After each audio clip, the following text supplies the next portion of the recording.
So hey guys, আশা করছি তোমরা সবাই ভালো আছো। আর আজকে আমি একটা বিয়েবাড়ি ব্লগ নিয়ে চলে এসেছি। তো দেখতেই পাচ্ছ আমি ড্রেস পরে রেডি হয়ে গেছি, জাস্ট চুলটা বাঁধা বাকি ছিল। আর মাও রেডি হয়ে গেছিলো, আর এটা ছিল আমার বৌদিও রেডি হয়ে গেছিলো। মোট কথা আমরা সবাই রেডি হয়ে এবার বিয়েবাড়ি যাচ্ছিলাম। আমার দিদির বিয়ে ছিল আর কি।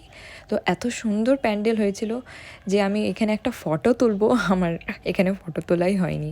আর এত রকমের ভ্যারাইটিস খাবার ছিল।